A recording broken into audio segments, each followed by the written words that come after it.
जिए ऐसा जिए जो जीवन को महकाए, पंगु भी पर्वत पर चढ़कर चीत के गीत सुनाए। जिए ऐसा जिए, जिए ऐसा जिए जो जीवन को महकाए। जिए ऐसा जिए जो जीवन को महकाए। पंगु भी पर्वत पर चढ़कर, पंगु भी पर्वत पर चढ़कर जीत के गीत सुनाए। जिए ऐसा जिए, जिए ऐसा जिए।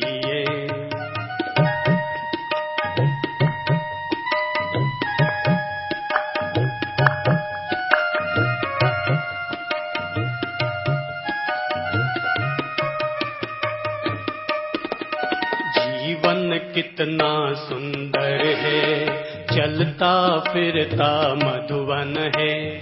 जीवन कितना सुंदर है, चलता फिरता मंदिर है। इसमें बसा हुआ भगवान, जीवन है प्रभु का वरदान।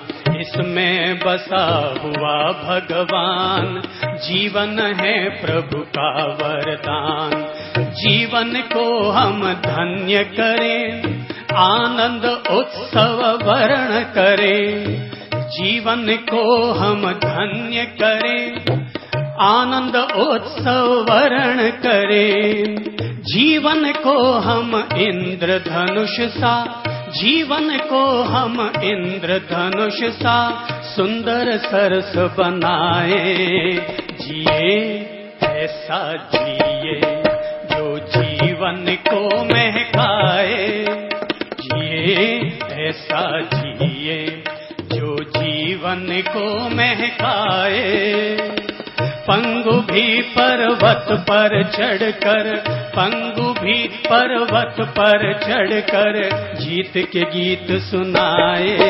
जिए ऐसा जिए, जिए ऐसा जिए। जय हो।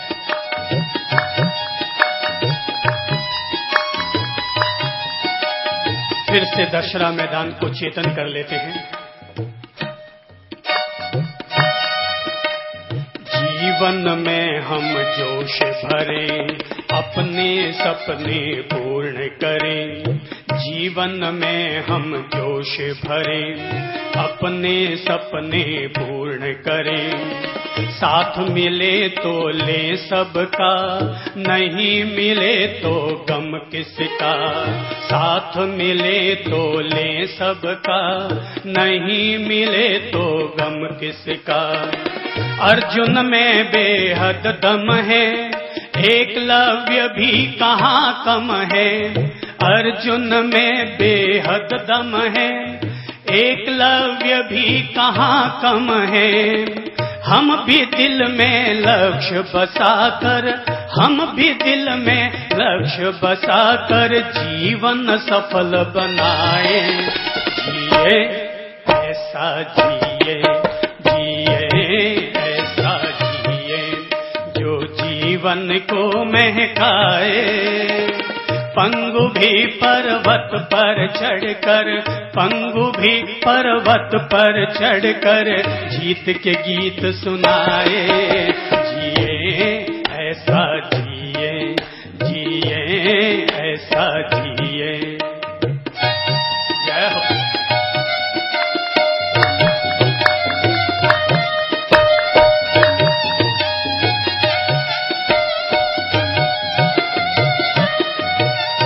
संघर्षों से डरे नहीं, बिना मौत के मरे नहीं। संघर्षों से डरे नहीं, बिना मौत के मरे नहीं। खुद को बूढ़ा क्यों समझे, खुद को अपाहिज क्यों समझे, खुद को बूढ़ा क्यों समझे, खुद को अपाहिज क्यों समझे। जिसने भी संघर्ष किया उसको अपना लक्ष्य मिला, जिसने भी संघर्ष किया उसको अपना लक्ष्य मिला, जिसने भी संघर्ष किया उसको अपना लक्ष्य मिला। चंद्र स्वयं पुरुषार्थ जगा कर, चंद्र स्वयं पुरुषार्थ जगा कर सोया भाग्य जगाए। जिए ऐसा जिए जो जीवन को महकाए, पंगु भी पर्वत पर चढ़कर, पंगु भी पर्वत पर चढ़कर जीत के गीत सुनाए। जिए ऐसा जिए, जिए ऐसा जिए। जय हो।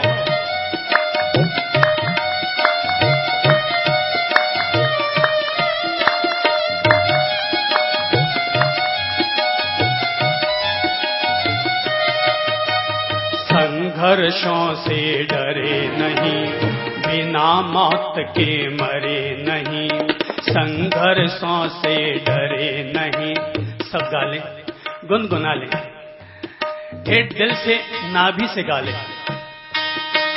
संघर्षों से डरे नहीं, बिना मौत के मरे नहीं। अजी संघर्षों से डरे नहीं, बिना मौत के मरे नहीं। खुद को बूढ़ा क्यों समझे, खुद को अपाहिज क्यों समझे, खुद को बूढ़ा क्यों समझे, खुद को अपाहिज क्यों समझे।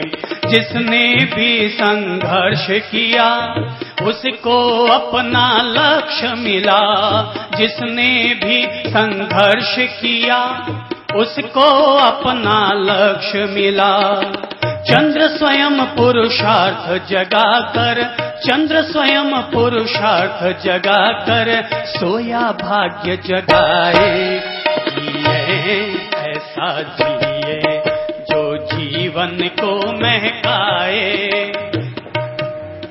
जिए ऐसा जिए जो जीवन को महकाए। पंगु भी पर्वत पर चढ़कर, पंगु भी पर्वत पर चढ़कर जीत के गीत सुनाए। जिए ऐसा जिए, जिए ऐसा जिए, जिए रे ऐसा जिए, जिए ऐसा जिए जो जीवन को महकाए।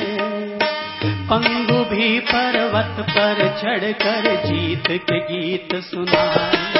जिए ऐसा जिए, जिए ऐसा जिए, जिए ऐसा जिए।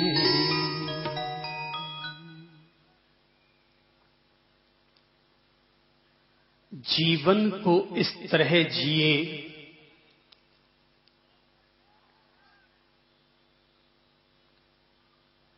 कि जो गुलाब के फूल की तरह पौधे के ऊपर रहे तब भी अपनी महक बिखेरता रहे, और अगर पौधे से नीचे उतरकर जमींदोज हो जाए तब भी अपनी महक से दुनिया को महकाता रहे। स्वर्ग के नाम पर हमने अब तक केवल धार्मिक किताबों में उस स्वर्ग की चर्चा सुनी है जो कि किसी आसमान में बना हुआ है। नरक के नाम पर उस नरक की चर्चा सुनी है जो नरक किसी जमीन के भीतर पाताल लोक में बना हुआ है। न तो आसमान में बने हुए स्वर्ग को हम में से किसी ने देखा है और न ही नरक में बने हुए किसी जमीन में बने हुए या पाताल में बने हुए किसी नरक लोक को देखा है। आसमानी स्वर्ग को पाने के लिए हम सब लोगों को मृत्यु की दहलीज से गुजरना पड़ता है और शायद दुनिया में कोई भी व्यक्ति मरना नहीं चाहता है। जब मरना नहीं चाहता तो आसमानी स्वर्ग को उपलब्ध कैसे कर पाएगा? क्यों न इंसान ऐसे स्वर्ग को ईजाद कर ले, क्यों न इंसान ऐसे स्वर्ग की तलाश कर ले जो उसके वर्तमान को स्वर्ग बनाए, जो धरती को स्वर्ग बनाए, जो हमारे घर परिवार समाज और संसार को ही स्वर्ग बना डाले।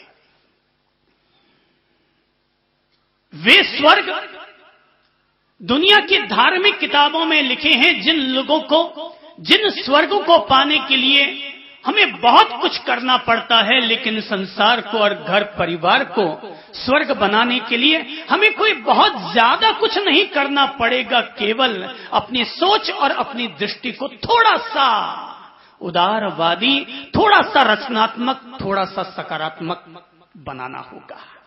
थोड़ा सा स्वर्ग मेरे अपने साथ चलता है, नरक भी हमारे अपने ही साथ चलता है। इंसान की एक हथेली में स्वर्ग होता है और इंसान की दूसरी हथेली में ही नरक हुआ करता है। जब जब हम लोग अच्छे रास्तों का अनुगमन करते हैं तब तब स्वर्ग हमारे साथ होता है, और जब जब कोई इंसान चिंता, तनाव, कोलाहल के दबाव से भरा हुआ रहता है तब तब इंसान के साथ नरक की छाया बनी हुई रहती है। मरने के बाद जो होना होगा सो होगा।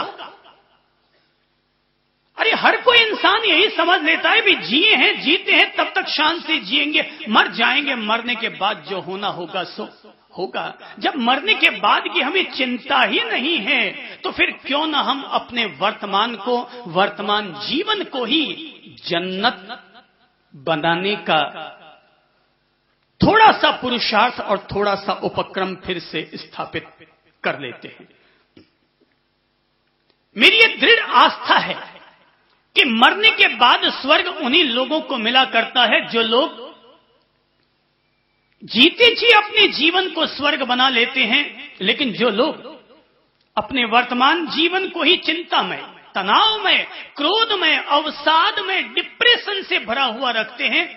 सास बहू, देरानी जेठानी के बीच, भाई और भाई के बीच, पड़ोसी और पड़ोसी के बीच अगर तू मैं भेदभाव या इस तरह के वातावरण को अगर बनाकर रखते हैं तो फिर जीते जी ही तो नरक है और तय है। अगर वर्तमान में नरक है तो परिणाम में क्या मिलेगा? अगर वर्तमान जीवन नरक तो मरने के बाद नरक, और वर्तमान जीवन स्वर्ग यानी मरने के बाद स्वर्ग। आखिर परीक्षा में परिणाम वैसे ही तो आएंगे जैसे कि इंसान ने साल भर अपनी तरफ से परीक्षा की तैयारी कर रखी थी। एक पादरी बाइबल की पढ़ाई करवा रहा था अपने शिष्यों को, और पढ़ाई करते वक्त वो अपने शिष्यों को कह रहा था कि बच्चों, जब भी बाइबल को पढ़ते वक्त स्वर्ग की चर्चा आए तो अपनी ओर से हाथों को ऊपर करना, ईश्वर की शुक्रगुजारी करना और कहना, प्रभु ऐसा ही है, हमारे जीवन में भी ऐसा ही हो, धन्य है प्रभु। शिष्यों ने कहा, स्वर्ग की चर्चा आए तब तो हम ऐसा कहें कि धन्य है, धन्य है, सौभाग्य की बात, अच्छा है, ऐसा ही हो, पर अगर नरक की चर्चा आ जाए तो हम क्या करें? पादरी ने कहा, नरक की चर्चा आ जाए तो कुछ मत कहना, मौन रहना। बोले, ये तो बात समझ में ना आई, इसकी स्वर्ग की चर्चा आ जाए तो हम कहें कि धन्य है, ऐसा ही हो, पर नरक की चर्चा आ जाए तो कुछ भी ना कहें। पादरी ने कहा, नरक की चर्चा आ जाए तो तुम्हारा मौन रहना ही बेहतर है। नरक की चर्चा आने पर कोई प्रतिक्रिया करने की जरूरत नहीं है, क्योंकि इस समय हम अपना जो जीवन जी रहे हैं वो नरक का ही एक तरह का पर्याय बना हुआ है। अब जब हमारा वर्तमान जीवन ही नरक बना हुआ है तो फिर अपन लोगों को स्वर्ग की तलाश करनी होगी, नए स्वर्ग का निर्माण करना होगा, नए स्वर्ग को ईजाद करना होगा। मरने के बाद स्वर्ग मिले ये हम तमन्ना जरूर रखते हैं, लेकिन मरने के बाद स्वर्ग उसी को मिलता है जिसका वर्तमान जीवन स्वर्गमय हुआ करता है। हम लोग अपने जीवन को स्वर्ग बनाते हैं और जो स्वर्ग बनाने का मैंने अपनी समझ से जो जीवन का मर्म समझा है उसका रास्ता केवल एक ही है। स्वर्ग तक जाने का, स्वर्ग तक ले जाने का, स्वर्ग बनाने का एक अकेला रास्ता है और वो है प्रेम, प्यार और मोहब्बत का रास्ता। दीप जलाना है तो प्रेम का दीप जलाओ, दीपावली मनानी है तो प्रेम की दीपावली मनाओ, अगर होली मनानी है तो प्यार और स्नेह की होली मनाओ, और अगर ईद मनानी है तो मोहब्बत की ईद मनाओ। प्रेम और प्यार और मोहब्बत के जरिए ही इंसान अपने द्वारा स्वर्ग का निर्माण कर सकता है, स्वर्ग के रास्तों को तय कर सकता है। सच्चाई तो ये है कि प्रेम के अलावा अन्य कोई रास्ता भी उपलब्ध हो ही न पाएगा। मुमकिन है राम ने अपनी ओर से स्वर्ग के रास्ते को पाने के लिए रास्ता जो दिया, स्वर्ग को पाने का जो रास्ता दिया, उनकी तरफ से मर्यादा का रास्ता रहा, लेकिन अब वो रास्ता मर्यादा पूर्ण नहीं रह पाया। कृष्ण ने अपनी तरफ से स्वर्ग तक पहुंचने का रास्ता कर्म योग के जरिए तलाशा। संपन्नता तो खूब आ गई, कर्म योग खूब हो गया, अब स्वर्ग को पाने के लिए कोई और रास्ता तलाशना होगा। महावीर ने तप और त्याग के जरिए, अहिंसा के जरिए स्वर्ग की तलाश की थी और बुद्ध ने करुणा और साधना के जरिए स्वर्ग ढूंढना चाहा। पर आज की तारीख में मर्यादा, कर्मयोग, अहिंसा, साधना, ये सब बातें ऐसे लगती हैं जैसे कि कोई 2500 साल पुरानी बात कह रहा हो। आज की तारीख में अगर परिवार, समाज, देश और विश्व को एक सूत्र में बांधे रखने के लिए, जिस एक सिद्धांत, एक धर्म, एक पंथ, एक पथ, एक नियम, आज जिसकी आवश्यकता है वो एक अकेला पथ है और वो है प्रेम का पथ, प्यार का पथ, मोहब्बत का पथ।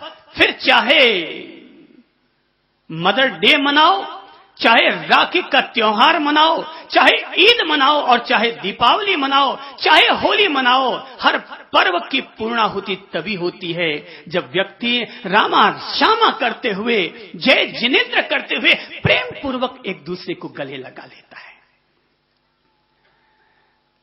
जब हम एक दूसरे को गले लगाते हैं तब पर्व की पूर्णाहुति होती है।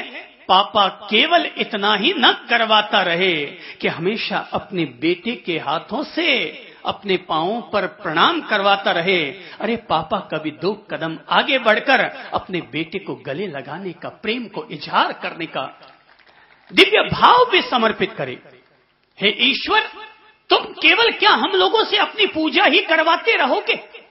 केवल तुम्हारी यही आदत पड़ गई है कि लोग तुम्हारे सामने मोदक चढ़ाए, लड्डू चढ़ाए, चंदन चढ़ाए, चावल चढ़ाए, फूल चढ़ाए, क्या केवल तुम्हारी पूजा करवाने की आदत पड़ गई है? हे प्रभु जी, कभी ऐसा भी किया करो कि 4 कदम अपने मंदिर से बाहर भी निकला करो और हम तुम्हारी दहलीज पर पहुंचे उससे पहले तुम हमें रास्ते में ही आकर के अपने गले लगा लिया करो।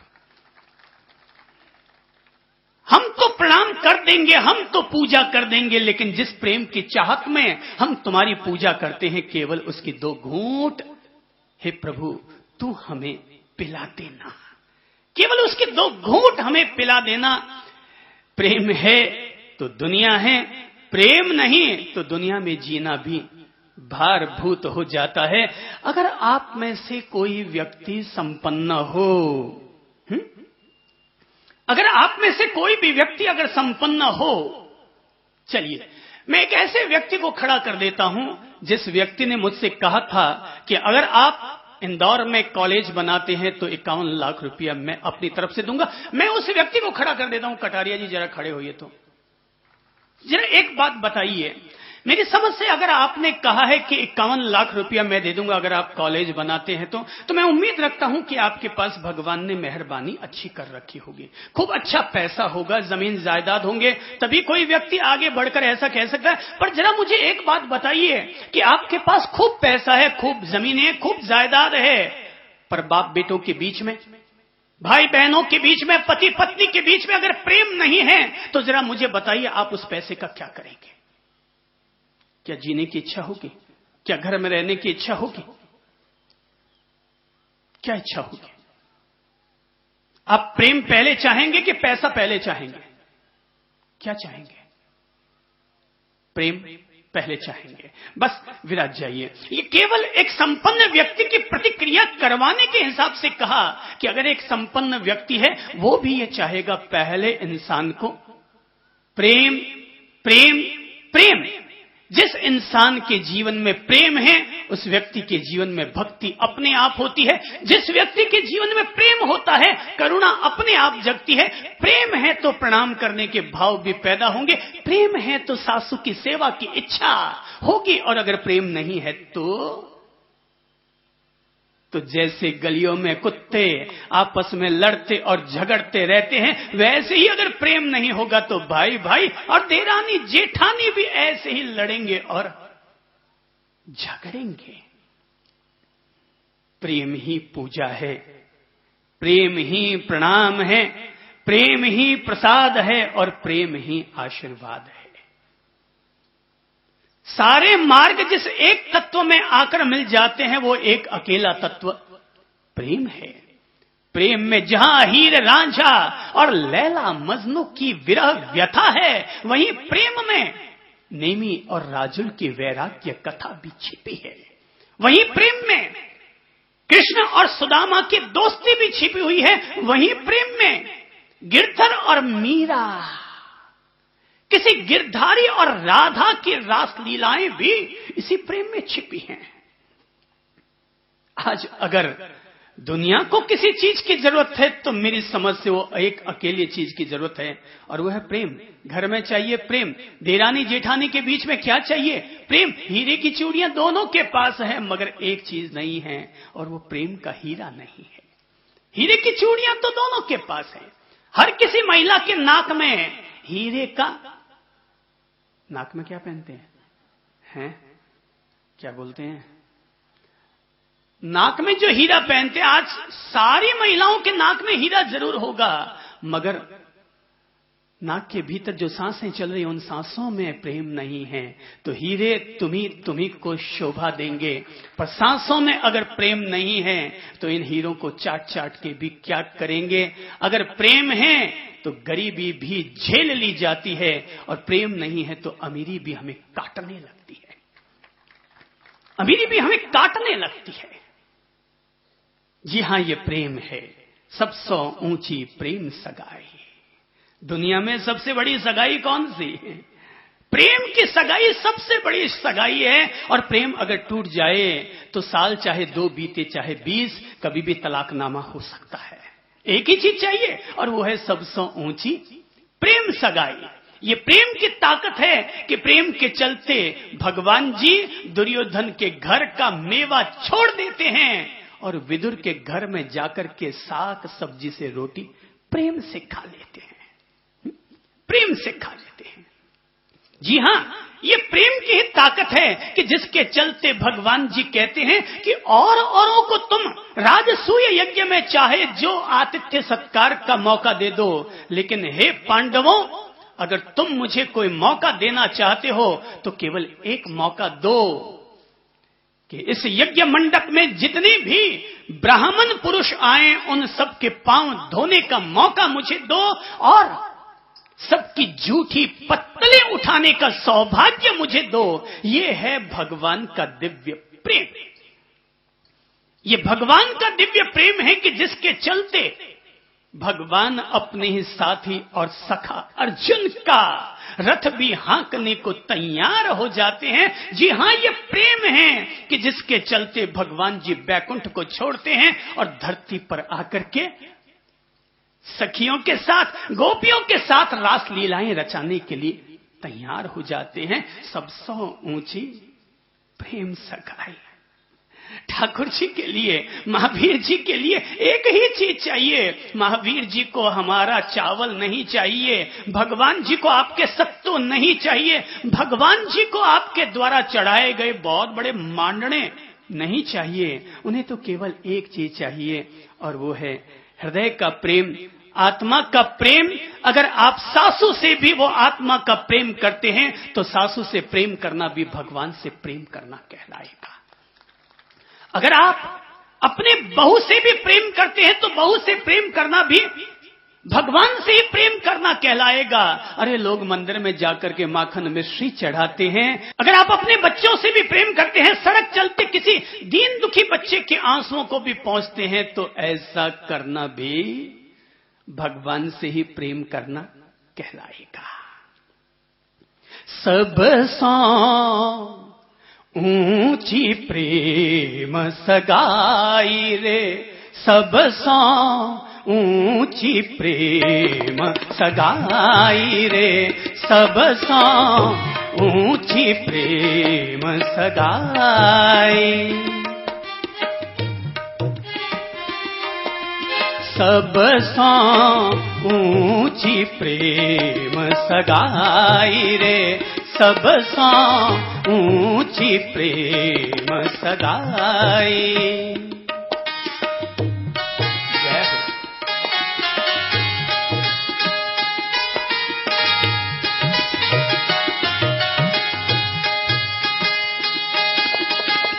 दुर्योधन घर मेवा छोड़े, दुर्योधन घर मेवा छोड़े।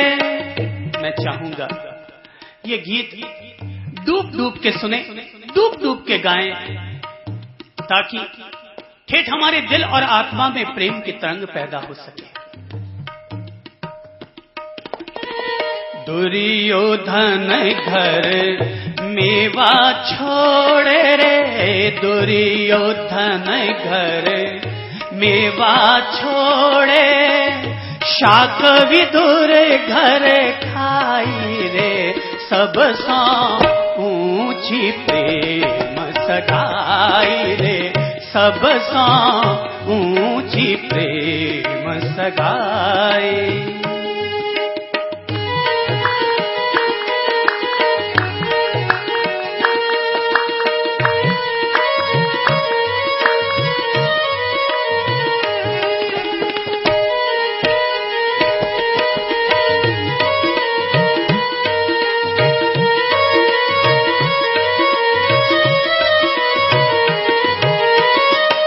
राजसूयज्ञ युधिष्ठिर कीनो रे, राजसूयज्ञ युधिष्ठिर कीनो, तामे झूठ उठाई रे, सबसे ऊंची प्रेम सगाई रे, सबसे ऊंची प्रेम सगाई। क्या अद्भुत लीला है प्रभु तेरी, तेरे दिव्य प्रेम की लीला है कि कोई व्यक्ति यज्ञ का आयोजन करता है और तू भक्तों के जीवने के बाद उनकी झूठी पत्तलें उठाने के लिए जाता है।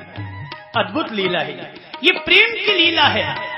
और अगर यही प्रेम की लीला आज फिर से अगर धर्म के साथ, समाज के साथ, परिवार के साथ जुड़ जाए तो धर्म की नीरसता दूर हो जाए, परिवार में जीना, मंदिर में जीना हो जाए।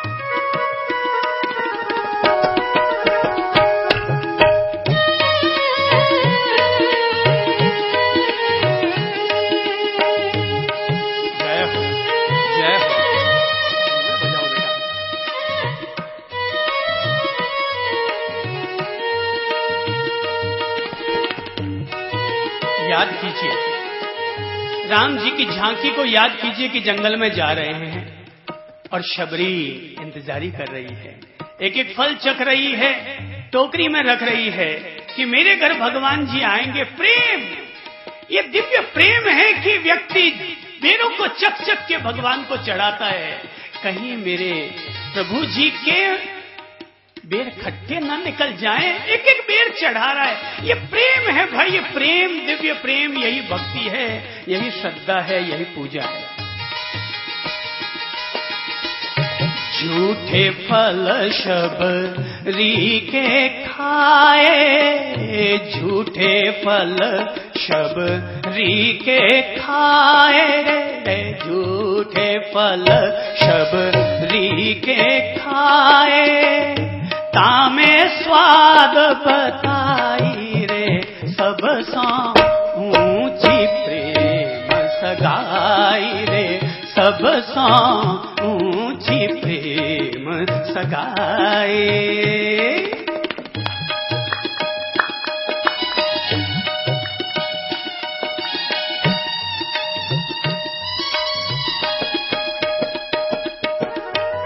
प्रेम के वश पारथ रथ, हाँ क्यों, क्या बात है, क्या प्रेम है प्रभु जी।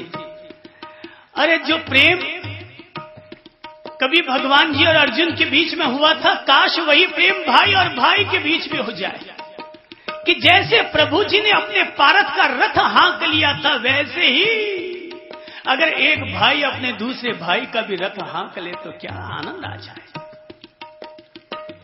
प्रेम के वश पारथ रथ, हाँ क्यों, प्रेम के वश पारथ रथ, हाँ क्यों, भूल गए रे ठकुराई रे, सब सा ऊंची प्रेम सगाई रे, सब सा ऊंची प्रेम सगाई रे, सब सा ऊंची प्रेम सगाई।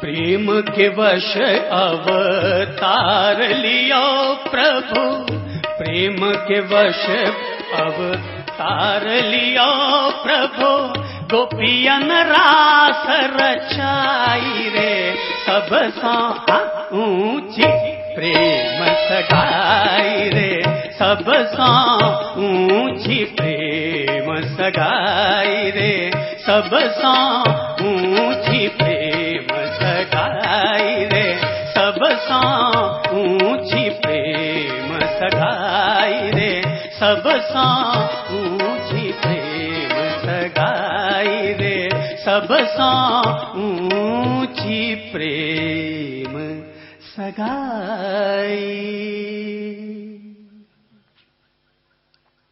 मैंने कभी इस देश के वासियों को जीवन का एक मंत्र दिया था, जीवन का एक पाठ दिया था।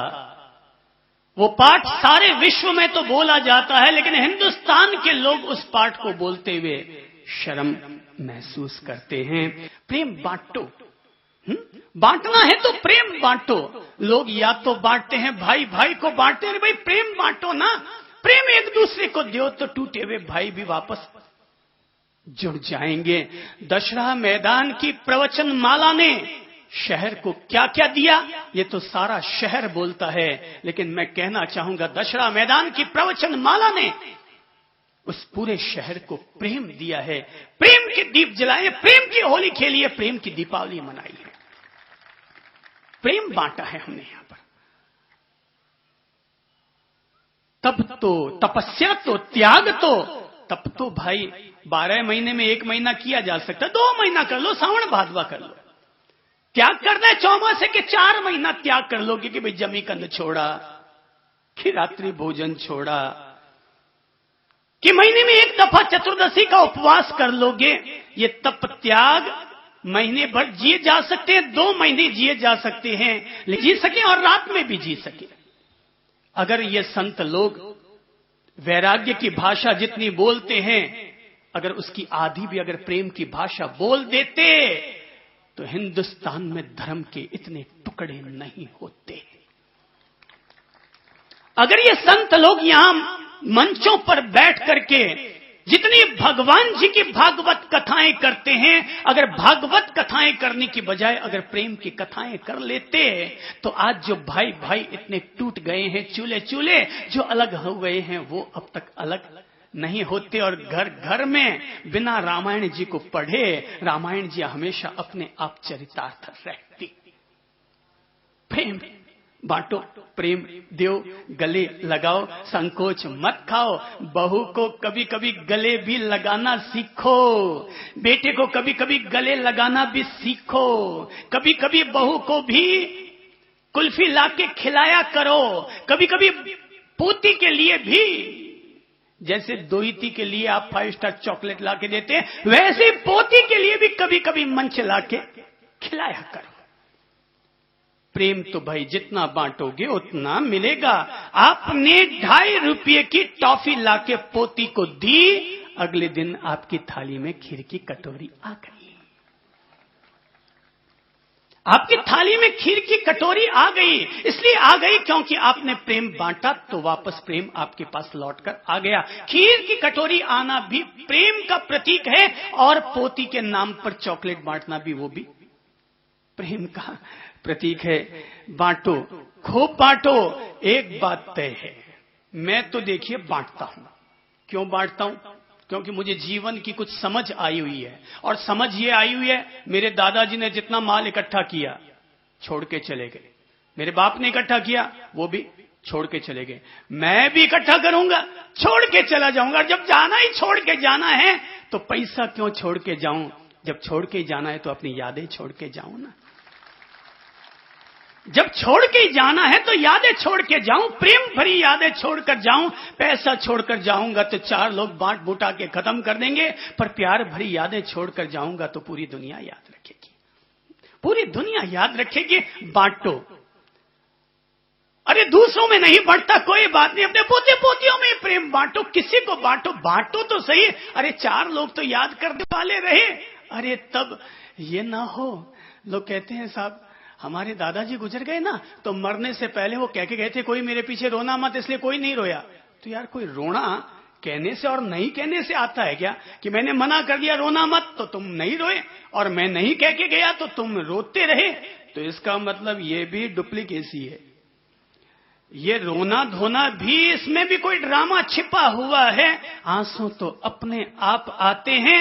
अरे मैंने 100 दफा मना किया कि मेरे मरने के बाद आंसू मत ढुलकाना, लेकिन हजारों हजार गरीब लोग मेरी शव यात्रा में पीछे आते रहे और आंसू ढुलकाते रहे। मैंने घर वालों को तो मना कर दिया कि मत रोना, घर वाले तो कोई न रोए, लेकिन हजारों दीन दुखी हमारे पीछे जरूर रोए, जरूर रोए, क्योंकि हमने उनको मना नहीं किया था, लेकिन हमने उनमें अपना प्रेम इतना बांट दिया था, इतना बांट दिया था कि वो अपने आप हमारी यादों में आंसू ढुलकाते हैं। मेरे भाई बहनों, चाहे आप बड़े व्यापारी हों, चाहे आप राजनीतिज्ञ हों, चाहे आप इंजीनियर, डॉक्टर या बड़े संवाददाता या पत्रकार हों, अपनी ओर से ऐसा कुछ कर जाओ, प्रेम इतना बांट कर चले जाओ। जैसे उदाहरण के तौर पर बताता हूं, इस शहर में कई अखबार चलते हैं। 4 महीने में जो मैंने अनुभव किया वो बताता हूं। एक अखबार वाला कोई कार्यक्रम करता ना, तो दूसरे अखबार वाला उसे नहीं छापता। क्यों? तुमने अखबार छापना सीखा, लेकिन प्रेम बांटना ना सीख पाए। आज अगर भास्कर वाला कोई कार्यक्रम कर देगा ना, तो नई दुनिया वाले नहीं छापेंगे, और नई दुनिया वाले कोई कार्यक्रम कर देंगे तो भास्कर वाला नहीं छापेगा। पत्रिका वाले कोई कार्यक्रम कर देंगे तो राजा एक्सप्रेस वाला नहीं छापेगा। भाई तुम दुनिया को तो अच्छी बातें सिखाने के लिए अखबार शुरू करते हो, और अच्छी बातों को खुद नहीं जी पाते। एक बड़प्पन दिखाओ, और बड़प्पन ये दिखाओ कि अगर भास्कर की तरफ से कार्यक्रम हो तो नई दुनिया वाला उसको हेडलाइन बनाकर छापे, और नई दुनिया में कार्यक्रम हो तो भास्कर वाला छापे। 2 महीने तक हो सकता है अजनबीपन लगेगा, उसको लगेगा यार ये मेरी बात को इतने अच्छे अर्थों में क्यों प्रकाशित कर रहा है। लेकिन तीसरा महीना ये होगा, 5 बार तुम बड़प्पन दिखाओ, 6ठी बार अगले वाला बड़प्पन दिखाने के लिए खुद मजबूर होगा, खुद मजबूर होगा। मील के पत्थर स्थापित करो आने वाले कल के लिए, मील के पत्थर स्थापित करो। और यही बात जो मैं अखबारों के लिए कह रहा हूं, वही समाजों के लिए कह रहा हूं।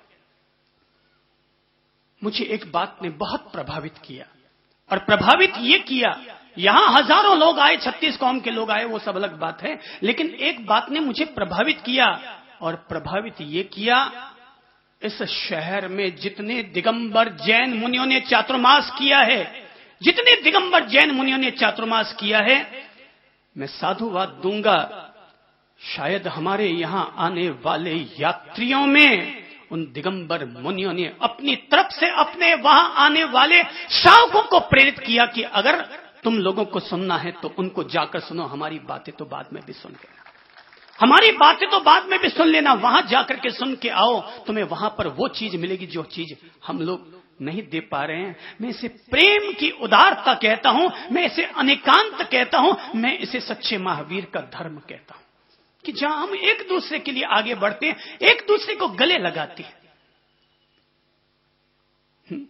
वो देखो सामने महासती जी बैठे हैं, अपने आप आए हैं, प्रेम था इसलिए आए हैं, बिन बुलावे आए हैं। अरे भाई जमाई मत बनो, जमाई बनने की परंपराएं अब खत्म हो गई। जब बहू आकर के बेटी बन गई तो जमाई बेटा क्यों नहीं बन जाता। जब बहू घर में आकर के बेटी बन गई तो जमाई बेटा क्यों नहीं बन जाता। टूटे हुए रिश्तों को फिर से क्यों नहीं जोड़ लेते। कोई भगवान जी तो आएंगे नहीं, कोई देवी देवता तो आएंगे नहीं, हमारे भीतर ही देवत्व जगेगा तो हम टूटे हुए रिश्तों को फिर से सानने में सफल हो जाएंगे, फिर से हम लोग सफल हो जाएंगे। मेरे भाई बहनों, जरा एक बात सोचो, सोच के सोचो। क्यों जी आप व्हाइट ड्रेस पहने हुए हैं, जरा खड़े होइए। ठीक है बहन जी, जरा आप खड़े होइए, लाल साड़ी, हाँ खड़े हो जाइए, आपके बगल वाली, हाँ। चलो अपन लोग सोचते हैं, नंबर 1,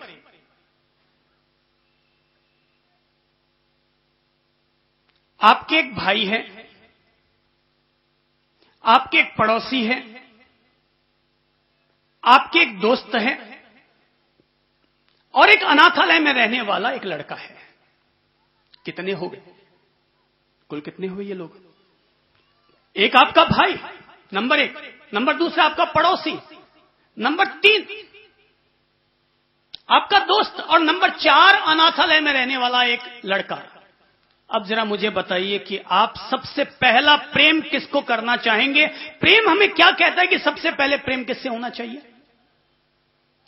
किससे होना चाहिए? है जी, भाई से। सबसे पहले किससे होना चाहिए? भाई से। किससे?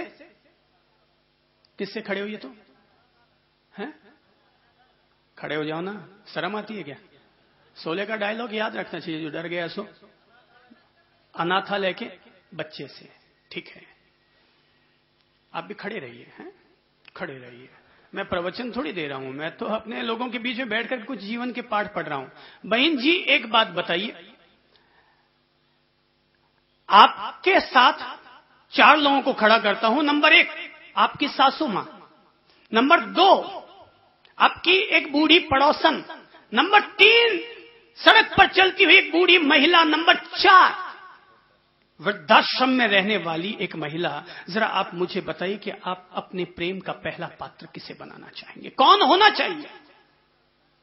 है जी, सासू मां। ठीक है, हाँ जी बहन जी आप खड़े हुइए, जो सासू के लेवल में। हाँ गुलाबी, बगल वाली गुलाबी, हाँ खड़े हो जाइए, जो पॉइंट्स नोट कर रही हैं, हाँ खड़े हो जाओ। जरा एक बात बताइए कि आपकी एक है बहू, एक है आपके पड़ोस में रहने वाली एक लड़की, तीसरी है स्कूल में पढ़ने वाली एक बच्ची। आप जरा बताइए कि आप पहला प्रेम किसको करना चाहेंगे? किसको करना चाहिए? किसको है जी? स्कूल की बच्ची को। बैठ जाइए चारों लोग। जो व्यक्ति ये कहता है कि मेरे पास अगर स्कूल की बच्ची को मैं पहले प्रेम करने चाहता हूं, तो मैं कहना चाहूंगा वो केवल सुनी सुनाई भाषा बोल रही है, वो दिल से नहीं बोल पा रही। जो ये कहता है कि अनाथालय के बच्चे को जाकर के मैं पहला प्रेम करूंगा, वो भी दिल से नहीं बोल पा रहा है, वो बुद्धि से बोल रहा है। सुन रखा है कि भाई अनाथालय के बच्चों की मदद करनी चाहिए। जरा एक बात मुझे बताइए, जिन लोगों ने ये सोचा, कहते हैं आपकी दाढ़ी में भी आग लगी है और पड़ोसी की दाढ़ी में भी आग लगी, आप पहले किसकी आग बुझाना चाहेंगे? किसकी बुझाना चाहेंगे? पड़ोसी की या पहले अपने? किसके?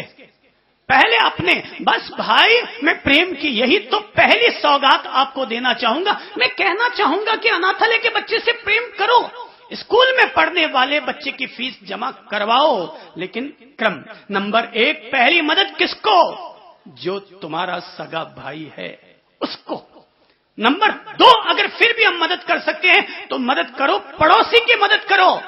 नंबर 3, अगर तुम मदद कर सकते हो तो फिर जाकर के किसी वृद्धाश्रम की महिला की मदद करो, पर अपने प्रेम का पहला पात्र अपने ही सगे भाई को, सगी बहन को, अपनी ही देवरानी और जेठानी को बनाओ। हम लोग गौशालाओं में जाकर के दान दे आते हैं, मंदिरों का ध्वजारोहण होता है तो उसके लिए 1.25 लाख या 1.25 करोड़ का चढ़ावा बोल देते हैं। मगर भाई जी, दुनिया भर के लोगों से खमत खामना करना आसान है, मगर जिस भाई बहन से बोल चाल नहीं है उनसे क्षमापना करना मासक क्षमण करने से भी ज्यादा कठिन है। मासक क्षमण से भी ज्यादा कठिन है। मैं आपको एक घटना सुनाता हूं, कलकत्ता की घटना है। एक ने अखबार में यह विज्ञापन छापा कि मैं अपना दिवाला घोषित करता हूं, लेकिन मेरे जीवन में ईमान है, मैं बेईमानी का पैसा नहीं रखना चाहता, इसलिए जिस व्यक्ति को भी, जिसने भी मुझे पैसा दिया था ऋण पर, मैं उन सब लोगों को पैसा लौटा देता हूं, लेकिन दिवाला घोषित करता हूं, मैं पूरा पैसा नहीं दे सकता। जिसको भी चाहिए 54 में अपना सौदा तय करना हो, वो आकर के मुझसे पैसे 1 सप्ताह बाद आकर के ले जाए। कितने दिन बाद? 7 दिन बाद। कितने पैसे मिलेंगे रुपये की? 54। सच्ची घटना बताता हूं।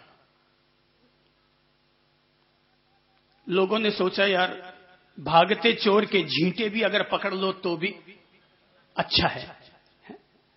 चोर भाग रहा है, उसके अगर बाल भी हाथ में आ जाए, बोले वो भी ठीक है यार, पार्टी तो डूब ही गई, अब चवन्नी आती है, उससे भी क्यों जाएं। तो लोगों ने तय कर लिया कि अपन अगले सप्ताह सोमवार को पहुंच जाएंगे और अपनी चवन्नी ले आएंगे।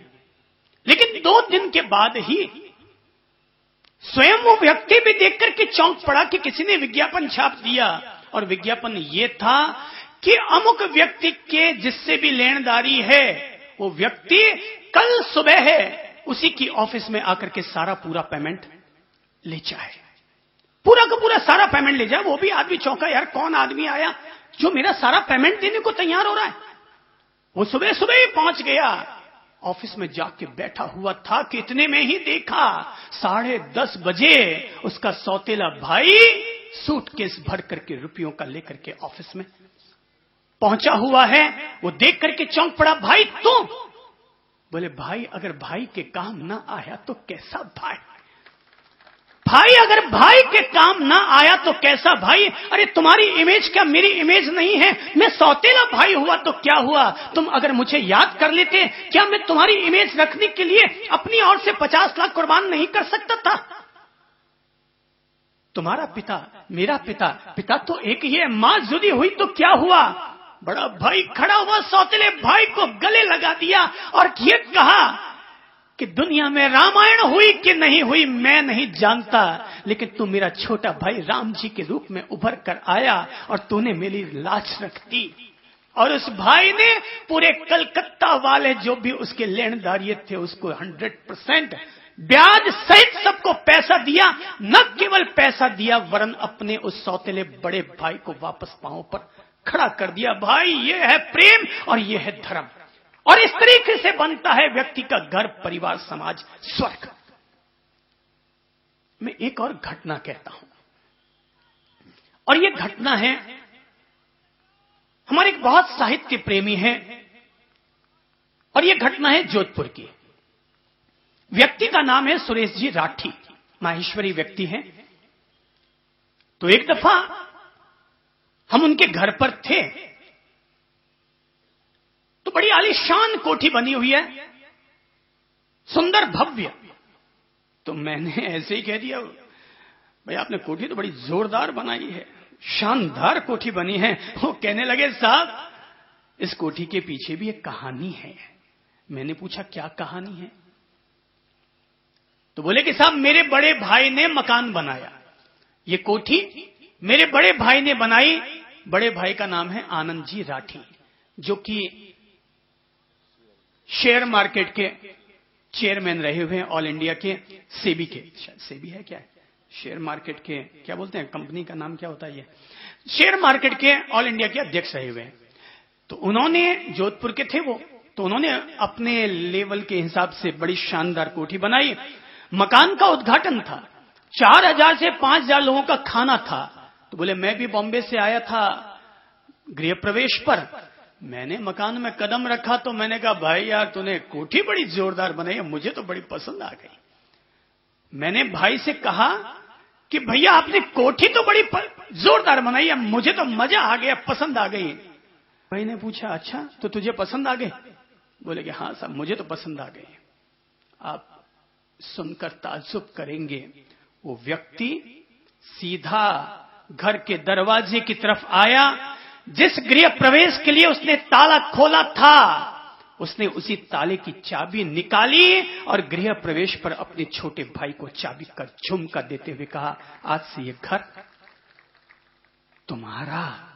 और तब वो कहते हैं बस मैं उसके बाद दोबारा व्यापार के लिए बॉम्बे नहीं गया और तब से मैं इसी भवन में रहता हूं। मकान तो बड़े भाई का है, आनंद मैं छोटा भाई लेता हूं, आनंद मैं छोटा भाई लेता हूं। भाई ये है असली प्रेम, ये है असली स्वर्ग। अगर ऐसा है तो घर में रहना भी सुखदायी है, और अगर ऐसा नहीं है तो किसी चंद्रप्रभ की तरह महाराज बनने में ही आपका भला है। घर में अगर कोई प्रेम नहीं देता, घर में अगर कोई 4 रोटी प्रेम से नहीं खिलाता तो उस घर में क्या रहना। मैं तो अगर किसी घर में जाऊं ना तो प्रेम की रोटी लगती है तो खाता हूं। वो कहता है सब दान की रोटी, बोले तू खा भाई दान की रोटी, भिखारी को खिलाना। अपन प्रेम की रोटी खाते हैं और खिलाते हैं, लोगों से भी प्रेम से मिलते हैं, मिलाते हैं, प्रेम बांटते हैं, प्रेम के फूल खिलाते हैं। दान की रोटी भिखारियों को देना, किसी और को देना। दान शब्द ही सभ्य समाज के लिए अपमान का शब्द है। दान शब्द को ही निकाल देना चाहिए। भाई भाई की सहयोग करता है वो दान थोड़ी देता है।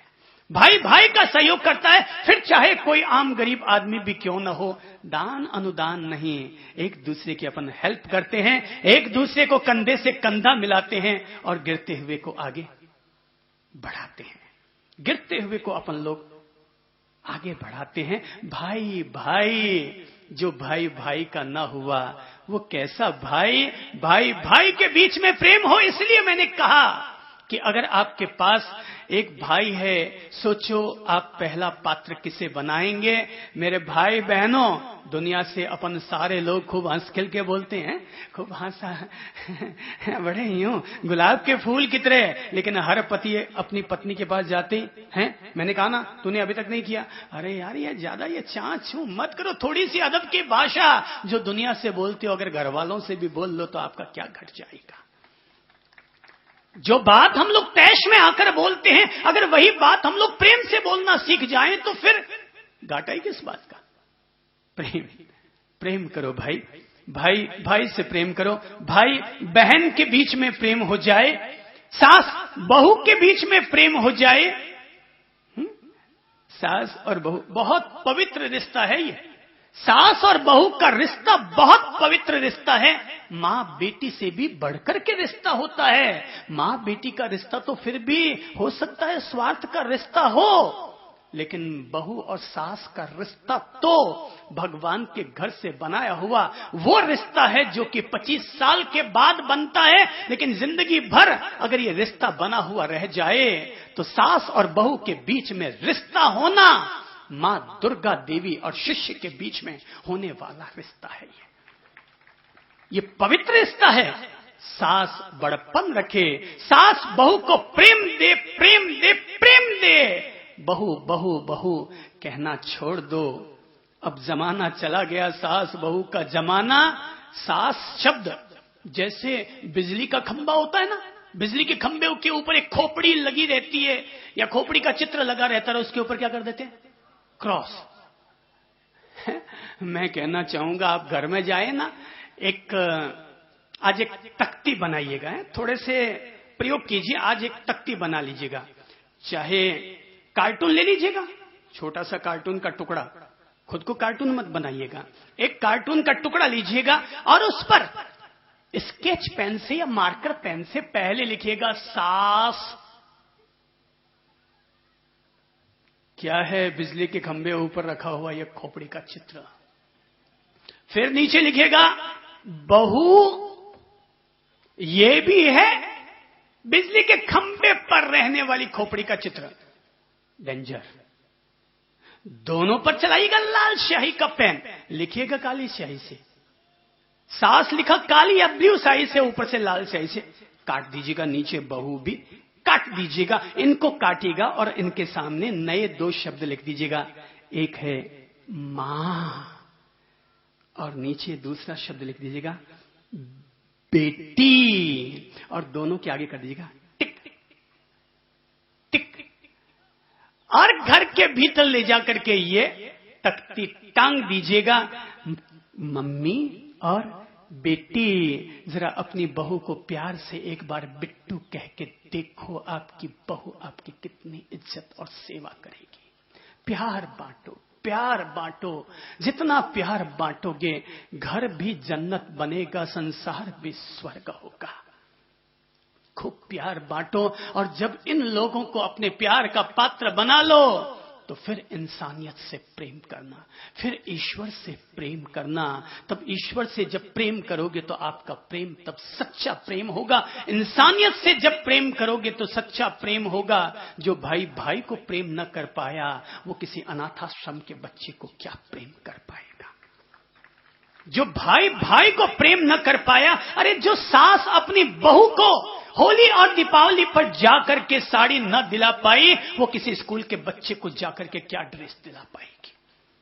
पहले प्रेम की जहां शुरुआत होनी चाहिए, पहले बीज वहां बो दो और फिर उसकी छाया दुनिया तक जाने दो, फिर दुनिया तक उसकी छाया जाने दो। नफरत के जो गीत गाते मजहब वे सब झूठे हैं। प्रेम हमारी साधना है, प्रेम हमारा पंथ है। जो भी भरा है प्रेम से वो ही हमारा संत है। प्रेम हमारी साधना है, प्रेम हमारा पंथ है। जो भी भरा है प्रेम से वो ही हमारा संत है। जय हो। लो सब लोग 2 मिनट आनंद ले लेते हैं प्रेम का।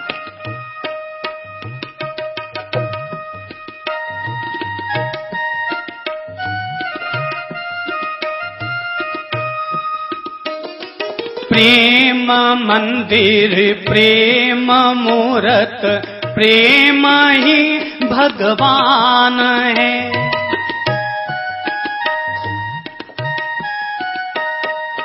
प्रेम मूरत प्रेम मंदिर प्रेम ही भगवान है।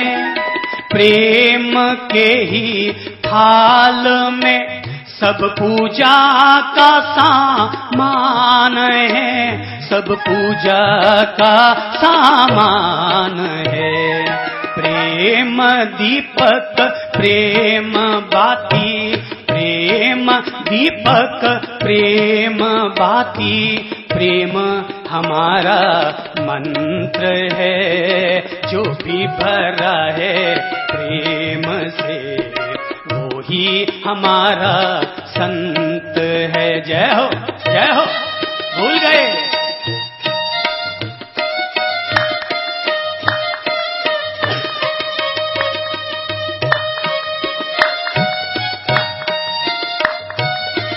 जय हो। वारे प्रभु जी, आई लव यू। अगर कहोगे आई लव यू तो लौट कर आएगा आई लव यू। अगर कहोगे आई हेट यू तो क्या लौट कर आएगा? ये प्रकृति तो लौटाती है, गूंजती है। अगर कहोगे आई हेट यू तो लौट कर क्या आएगा? I hate you, you you. नफरत के जो गीत गाते मजहब वे सब झूठे हैं। नफरत के जो गीत गाते मजहब वे सब झूठे हैं। धर्म के ही नाम पर हम आपस में क्यों टूटे हैं? हम आपस में क्यों टूटे हैं? नफरत का पतझड़ मीटे तो, नफरत का पतझड़ मीटे तो खिलता प्रेम बसंत है। जो भी भरा है प्रेम से वो ही हमारा संत है।